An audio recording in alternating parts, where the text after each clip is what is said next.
सहनाववतु सहनौ भुनक्तु सह वीर्यं करवावहै तेजस्विनावधीतमस्तु मा विद्विषावहै। ओम शांति शांति शांति। वैदिक जीवन पद्धति की इस कक्षा में आप सबका हार्दिक स्वागत है, अभिनंदन है। हम देव यज्ञ के संदर्भ में चर्चा कर रहे हैं और ये संपूर्ण जीवन हमारा यज्ञमय हो और यज्ञ से जो हमारी पुष्टि बढ़ती है, हमको जो संतुष्टि मिलती है, उस सदा बढ़ती रहे, कभी कम ना हो। हम हर पल हर क्षण पूरे उदात्त भाव से, उत्साह से, जागरूकता से, शक्ति संपन्नता से हम सदा बढ़ते रहें। हम अंदर की पराधीनताओं से, अंदर की न्यूनताओं से, अंदर की जो अपूर्णताएं हैं उनको नष्ट करते जाएं और जीवन में जो उत्तम उत्तम है उसकी प्राप्ति हम करते जाएं। ऐसी भावना से यजुर्वेद के 18वें अध्याय के जो पूरा यज्ञ के ऊपर आधारित है कि यज्ञ हमारे लिए कैसे कल्याणकारी हो, कैसे हमारे सामर्थ्य को बढ़ाए, हमारे अंदर यज्ञी भावना कैसे प्रबलता से बढ़ती जाए, इसकी चर्चा है। तो हम 5 मंत्रों तक स्वाध्याय कर चुके हैं, आज छठे मंत्र का स्वाध्याय करेंगे। पिछली कक्षा में से किसी का कोई प्रश्न हो तो पूछिए। ओम स्वामी जी, जी ये जो दूसरा मंत्र में आदितम आता है, चित्तम समय आदितम समय, जी। इसमें आदितम का अर्थ क्या होता है? आदितम का तात्पर्य ये है जो मेरा बाह्य ज्ञान है, बाहर का जो बाहरी ज्ञान है, जो मैंने समझा जाना, जिसको अनुभव किया, चाहे वो किसी के द्वारा बताए जाने पर अथवा मैंने उसका स्वाध्याय किया, तो वो आदितम हो जाता है। वो मैंने उसका अनुभव जो किया है, वो उसके द्वारा मेरी जो यज्ञी भावना है वो सबल हो, वो सामर्थ्य को प्राप्त हो, मैंने जो समझा जाना पढ़ा वो उत्तम हो, उसमें न्यूनता ना हो, ऐसा भाव है। ओम स्वामी जी प्रणाम। जी प्रणाम। स्वामी जी, जैसे यज्ञ के बारे में पढ़ रहे हैं तो मतलब यज्ञमय जीवन और योगमय जीवन दोनों में क्या अंतर है, मतलब दोनों का क्या अभिप्राय है? योगमय जीवन, यज्ञमय जीवन, ये जो दो शब्द बोले जाते हैं, तो वो योग भी हमारे संपूर्ण जीवन की जो सार्थकता है उसको प्रबल करने वाला है।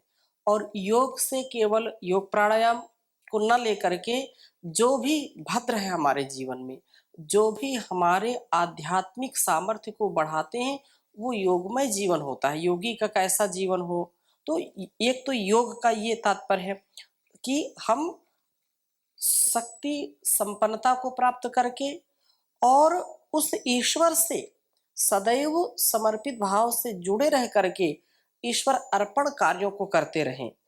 योगः कर्म सुकौशलम, ये सारी बातें कही ना। योगो भवति दुःखा, ये योग की बहुत सारी परिभाषाएं हैं। और यज्ञ का तात्पर्य यह है त्याग की भावना। यज्ञ का तात्पर्य क्या है? त्याग की भावना।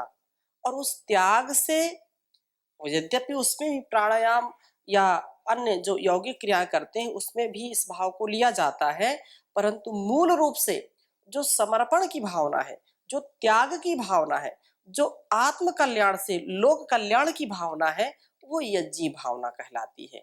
और यज्ञ का जो महर्षि पाणिनि ने जो है 3 अर्थों में यज्ञ का भावार्थ बताया है कि देव पूजा, संगतिकरण और दान। इसकी चर्चा हमने पहले भी की है, आगे और प्रसंग आएगा तो करेंगे। तो ये 2 भाव हमको समझने चाहिए। और इससे हीन व्यक्ति, योग से और यज्ञ से हीन व्यक्ति कभी भी उन्नति को प्राप्त नहीं होता। इसका हमको दृढ़ता के साथ पालन करना चाहिए कि मेरा जीवन योगमय हो और यज्ञमय हो। ठीक है। अच्छा। आगे चलते हैं।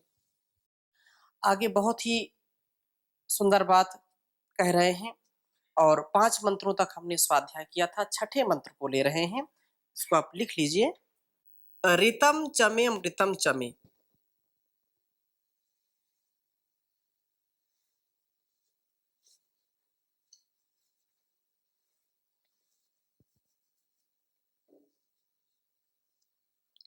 ऋतम चमे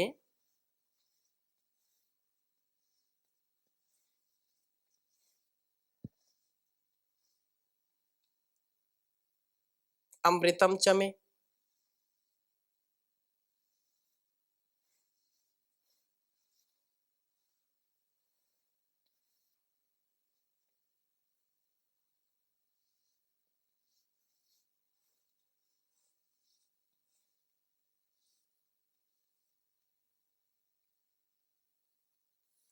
अयक्ष्म चमे। अयक्ष्म अयक्ष्मम चमे।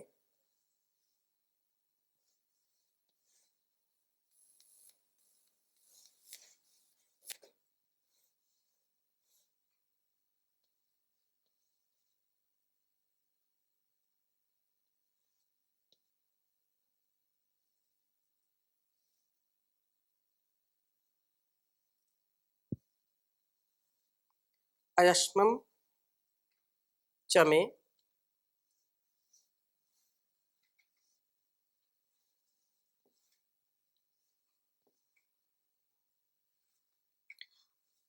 अनामय चमे।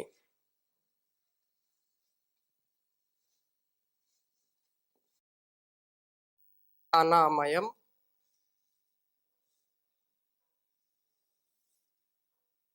अनामय चमे।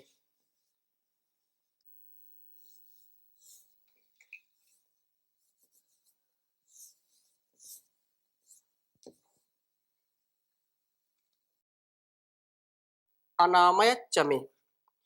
और आगे कहा जीवातुश्चमे।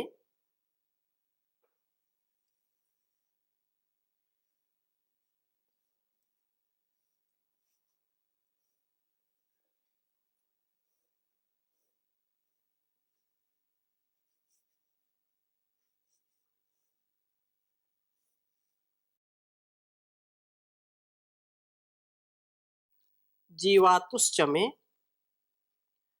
दीर्घायुत्वम चमे।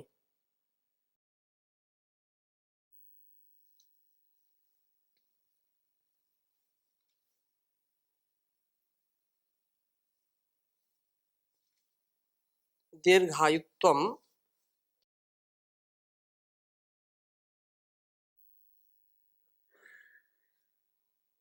चमे।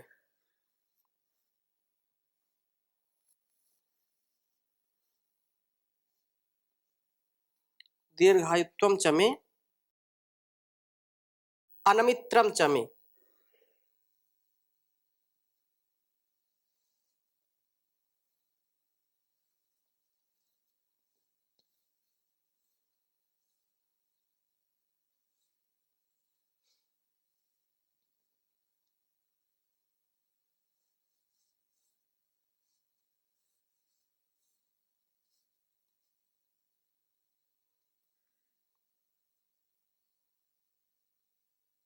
अभयम चमे।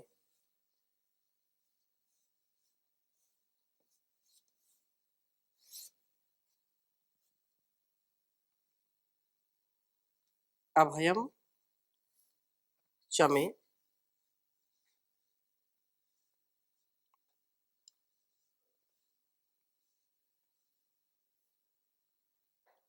सुखम चमे शयनम चमे।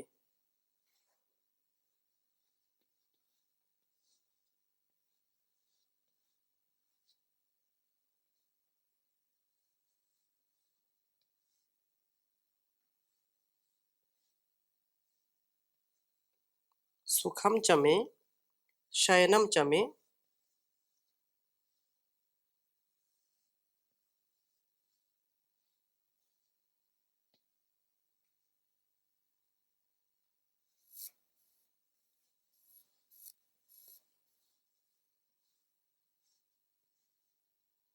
सुखम चमे शयनम चमे सुशास चमे।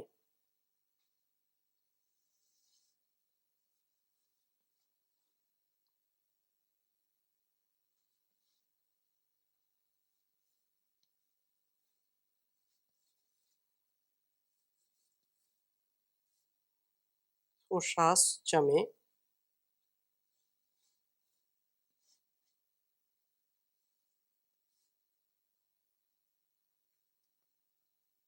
सुदिनम चमे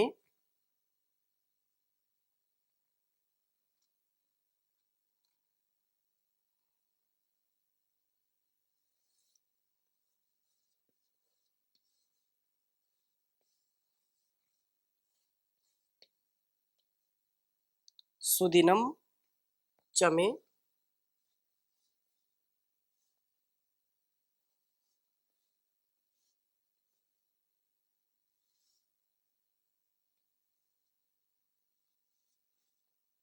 यज्ञेन कल्पन्ताम्।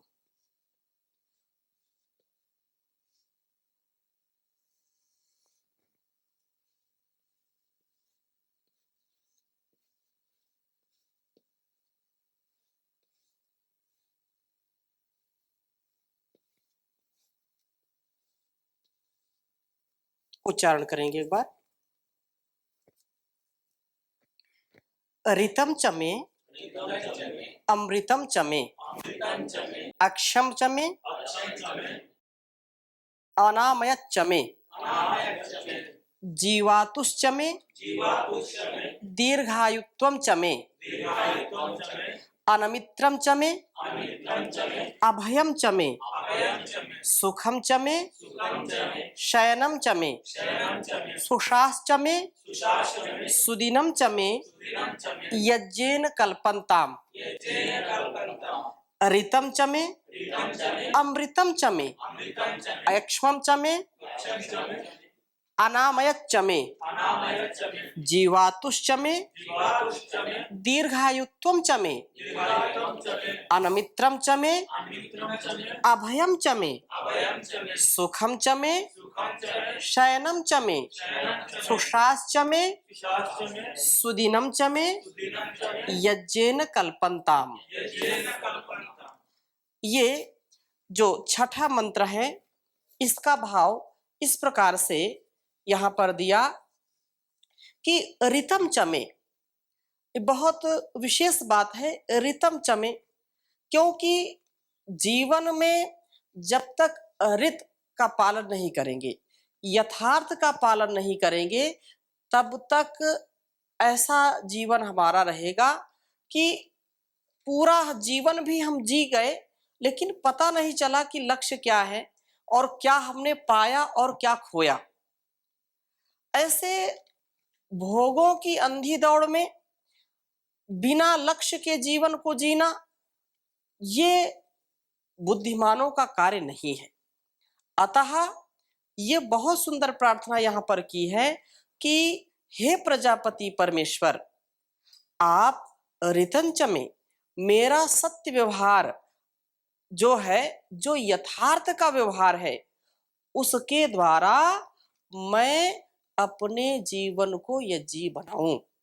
ऐसी जो ऋत की भावना है, ये ऋत की भावना, सत्य की भावना, जो यज्ञ मेरे संपूर्ण जीवन यज्ञ को ठीक ठीक संपन्न कर सके, ऐसा आप यज्ञ भावना से मुझको संपन्न करो। और ये यज्ञ जो भावना, क्योंकि पिछले मंत्र में ये कहा था कि सुकृतम चमे, जो हमने पांचवा मंत्र छोड़ा था, अंत का जो बिंदु था वो क्या था, सुकृतम चमे यज्ञेन कल्पन्ताम्।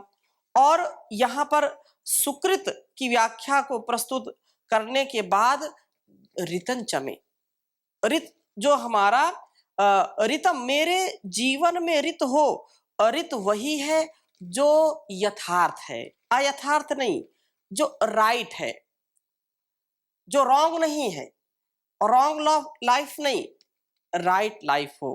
तो ठीक वही जो ठीक स्थान और समय के अनुकूल है, इस ऋत के पालन से ही अमृत मिलता है। यदि हम ऋत का पालन नहीं करेंगे, सत्य का पालन नहीं करेंगे, तो हमको अमृत तत्व की प्राप्ति कभी हो नहीं सकती है। यदि अमृत तत्व की प्राप्ति करनी है तो हमको ऋतमय सत्यमय जीवन जरूर व्यतीत करना पड़ेगा, क्योंकि उपनिषदों में आया, वेदों में भी आया कि मैं सत्य ही बोलूं। और आचार्य भी शिष्यों को उपदेश करता है, सत्यम वद धर्मम चर, सत्य बोलो और धर्म का पालन करो। गुरु शिष्य की दीर्घायु और उसके तेज ओज की वृद्धि के लिए, विद्या वृद्धि के लिए भी प्रार्थना की गई। और उसमें यह कहा, ऋतम वदिष्यामि सत्यम वदिष्यामि, मैं सत्य ही बोलूंगा, जो यथार्थ वही बोलूंगा, अयथार्थ नहीं बोलूंगा। आज की जो परिस्थितियां हैं वहां पर अनेक प्रकार से लोग बनावटी बातें बोलते हैं और ऐसा उनके अंदर उत्साह आता है क्षणिक कि मैंने किसी को जो है ऐसा उल्लू बनाया, ऐसा उसको भरमाया, ऐसा उसको अपने शब्दों के जाल में फंसाया कि तो समझ नहीं पाया, और इसको वो अपनी बुद्धिमानी समझते हैं। वो बुद्धिमानी नहीं, वो नादानी है, वो अपने साथ की हुई बेईमानी है। इसलिए हम ऋत युक्त जीवन जिए, यथार्थ को स्वीकार करें। यथार्थ में जब जीवन जिएंगे तो वो लोकार्थ होगा, लोक के उपकार के लिए होगा। क्योंकि ये जब व्यक्ति ऋत का पालन करेगा, यथार्थ जीवन जिएगा, तो उसको अपने सामर्थ्य का भी ध्यान रहेगा, उसको क्या करना क्या नहीं करना इसका भी ध्यान रहेगा, किसके साथ कैसा व्यवहार करना इसका भी ध्यान रहेगा। लोग अक्सर यहाँ पर त्रुटि करते हैं कि वो जो होते नहीं हैं वो प्रदर्शित करना चाहते हैं, और जो प्रदर्शित करते हैं वो कभी जीवन में उसका आचरण नहीं करते हैं, अर्थात अयथार्थ व्यवहार करते हैं। यथार्थ को हम यदि स्वीकार कर लें, किसी से माना त्रुटि हो गई, कोई गलती हो गई, तो उस गलती को छुपाने के लिए कितनी बनावटी बातें बनाएंगे कि एक सत्य यदि बोल देते तो सारी बातों को कोई समय भी बचता उससे और शक्ति भी बचती, उससे अपमान भी जो होता है वो भी उससे भी बचते। लेकिन अक्सर ये हम लोक व्यवहार में देखते हैं कि एक त्रुटि को दबाने के लिए सैकड़ों झूठ बोलते हैं, और यथार्थ यदि स्वीकार करेंगे, यथार्थ में जीवन जिएंगे, बहुत अहंकार युक्त जीवन जीते हैं कि मैं सब कुछ जानता हूं, मैं सब कुछ कर सकता हूं।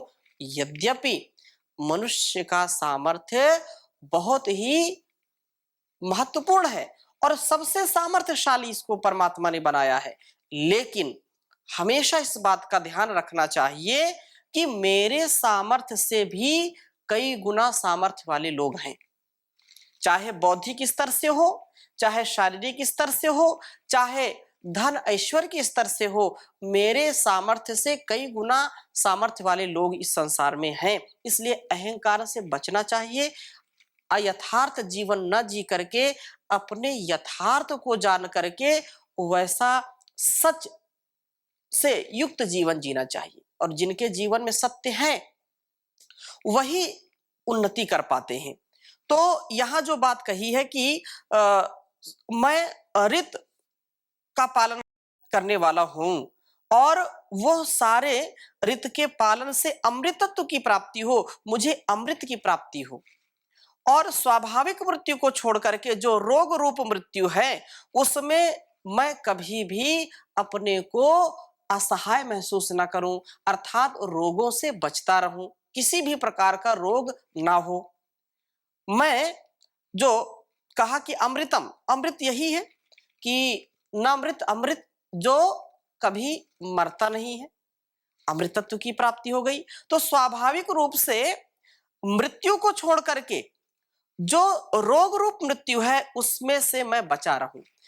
आयु जब बढ़ेगी तो मृत्यु जरूर आएगी, मृत्यु से कोई बच नहीं सकता है, लेकिन अकाल मृत्यु ना आए, लेकिन मैं रोगों की जो एक स्थिति है। व्यक्ति एक एक पल कैसे काटता है, किसी रोगी से पूछो आप। चल नहीं पाता है, खा नहीं पाता है, सो नहीं पाता है, शरीर में पीड़ा है, अनेक प्रकार से आप देखिए कितने लोग प्रताड़ित होते हैं रोग से। तो उनका एक एक पल जीवन और मरण का होता है। इसलिए ये यहाँ पर प्रार्थना है कि मैं अमृत तत्व को प्राप्त हूं, अमृत को प्राप्त हूं। मैं स्वाभाविक जो मृत्यु है वो तो आएगी, उसका मैं स्वागत करूंगा, लेकिन अस्वाभाविक मृत्यु से मेरी सदा रक्षा होती रहे। और आगे क्या कहा कि मैं अयक्ष्मम अयक्ष्मम चमे, ऋत के पालन से मुझ में धातु क्षय जनित रोग उत्पन्न न हो। धातु जब धातु से हीन व्यक्ति, जो हमारी धातुएं होती हैं, उन धातुओं से शरीर का सौष्ठव और शारीरिक जो भी व्यवस्था है वो ठीक चलती है। लेकिन जब धातुओं का असंतुलन होता है तो निश्चित रूप से रोग आएंगे ही आएंगे। तो ये प्रार्थना कह रहे हैं कि जो इसी को लोग यक्ष्मा रोग बोल देते हैं, क्षय रोग बोल देते हैं, टीबी बोल देते हैं। धातुओं का डिसबैलेंस जो है वो शारीरिक क्षीणता को जन्म देता है, अनेक प्रकार के रोगों को जो है आमंत्रण देता है। इसलिए ये कहा कि मैं इन रोगों से बच पाऊं। धातु पुष्ट हो, धातु यदि पुष्ट होंगी तो मुझ में जो है रोग प्रतिरोधक क्षमता आएगी और मैं रोगों से बचता रहूंगा। आगे कहा अनामयतम च, कि सामान्य व्याधियों से रहित भी मुझे जो है सामान्य रोग भी ना आए, क्योंकि एक छोटा सा रोग आता है तो अपने साथ दो चार रोग को भी और निमंत्रण दे देता है। तो छोटे छोटे रोग से भी मैं बचता रहूं, अनामय जीवन हो मेरा। एक प्रार्थना बोलते हैं, सर्वे भवन्तु सुखिनः, सर्वे सन्तु निरामयाः, सर्वे भद्राणि पश्यन्तु मा कश्चित् दुःख। तो अनामयम, आमय से रहित जीवन हो मेरा, अर्थात जितना आवश्यक है उतना तो रहेगा, लेकिन निरामया, जो असंतुलित है, जो रोगों को बढ़ाने वाला है, उस आमय से मैं बचता रहूं। और जीवातु च में ये न जीवयति, जिससे दीर्घ जीवन प्राप्त होता है वह पथ्य मुझे मिलता रहे। मुझे ऐसे आहार मिलते रहे, सदा प्राप्त होते रहे जो पुष्टिकारक हों।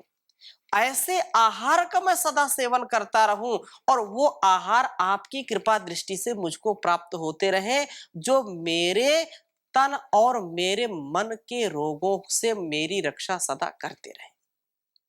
आहार की शुद्धता, आहार की पवित्रता परम आवश्यक है। आहार शुद्धौ सत्व शुद्धि की बात कही है कि जब तक मेरा आहार, मेरा मुझको क्या खाना क्या नहीं खाना, और जो मैं खाऊं वो संतुलित हो, शुद्ध हो, पवित्र हो, ईमानदारी की कमाई का हो। ये रित है, हित भुक, मित भुक, रित भुक। ये आयुर्वेद ग्रंथों में आया कि मैं हितकारी भोजन करूं और परिमित करूं, अधिक नहीं। और रित, जो ईमानदारी का कमाई, जो यथार्थ की कमाई का हो, किसी बेईमानी से या किसी के द्वारा छीना झपटी का ना आहार में ग्रहण करूं, क्योंकि वो रोग को बढ़ाने वाला होता है, वो प्रज्ञा अपराध है। इसलिए यहां पर जो बात कही है कि मैं उसको जो है दीर्घायुत्वम चमे, वह ऐसा पथ्य मैं ग्रहण करूं जिससे मेरी दीर्घ आयु बढ़े, मैं दीर्घ आयु को प्राप्त करूं। और इस दीर्घ जीवन के लिए ही अनमित्रम चमे, अगली बात क्या कही, अनमित्रम चमे, मेरी किसी से शत्रुता ना हो। अजात शत्रु, एक बात कहते हैं ना, अजात शत्रु, मैं अजात शत्रु हूं। सदा सर्वदा सबसे मैत्री भाव, करुणा के भाव में अपने जीवन को जी पाऊं। और जब शत्रुता नहीं होगी किसी से, तो अगली बात क्या कही, अभयम चमे, मैं किसी से भय ना खाऊं, अभयम च मे, मैं अभय को प्राप्त हो जाऊं। क्योंकि संसार में किसी न किसी का भय होता है, किसी न किसी रूप में हमको भय डसता रहता है। ऐसे भय से बचने का एक ही उपाय है कि अपने सामर्थ्य को बढ़ाएं, और वह सामर्थ्य परमात्मा से आएगा। इसलिए कहा कि अभयम चमे, मन में होने वाली शत्रुता व भय की भावना शरीर पर भी घातक प्रभाव उत्पन्न करती है, इसलिए इससे बचना है। और सुखम चमे, मैं शत्रुओं से भयभीत होकर के सुखी जीवन जो है, मैं शत्रुओं से भय रहित होकर के उनसे भयभीत ना हूं, सदा मैं भय रहित रहूं और मुझसे भी कोई भय ना खाए। इसलिए मैं भय रहित होकर के सुखी जीवन वाला हूं। और शयनम चमे, शयनम चमे, मैं सुख की नींद सोऊं। ये बड़ी गंभीर बात है, क्योंकि आज का समय ऐसा है कि व्यक्ति को इतनी आपाधापी है कि वो चैन की नींद सो ही नहीं पाता है। कोई बिरले ऐसे हैं जिनको अच्छी नींद आती है, नहीं तो बड़े बड़े लोग भी जिनको अरबों खरबों को खर्च करने में कोई परेशानी नहीं, उनको भी नींद नहीं आती है। इसलिए कहा शयनम चमे, रात्रि में सुखपूर्वक सोने के बाद मैं तरोताजा होकर के उठूं। और सुषाह, सुषाह चमे, मेरा प्रातः काल बड़ा उत्तम हो। उषा काल जो प्रातः काल है, रात्रि में अच्छी नींद आप लेंगे तो आपका प्रातः काल भी अच्छा होगा।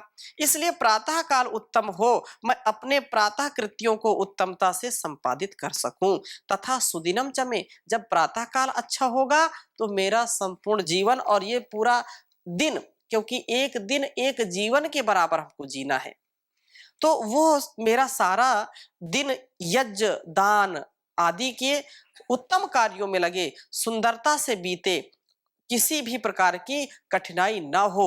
अतः ऋतम से जो है प्रारंभ होकर के सुदिनम तक मेरा सब कुछ यज्ञेन, उस यज्ञ के द्वारा, उस प्रभु के द्वारा संपर्क में अच्छा हो, ऐसा संपन्न हो। मैं ऋत के द्वारा अमृतत्व, अयक्षमत्व व अनामयत्व को सिद्ध करूं, मेरा जीवन पथ्य से युक्त हो और संयम से युक्त हो, दीर्घायु तक चले, शत्रुता का भय ना हो, उससे भय रहित रहूं। मैं सदा सुखी बनूं एवं सुख की नींद सो सकूं, मेरा प्रातः काल उत्तम हो तथा सारा दिन और ये सारा जीवन सुंदरता से भर जाए, परिपूर्ण हो जाए, ऐसी भावना के साथ यह मंत्र पूरा हुआ। थोड़ी सी चर्चा इस मंत्र के विषय में अगली कक्षा में और करेंगे, अभी यहीं पर विराम देते हैं। ओम शांति शांति शांति।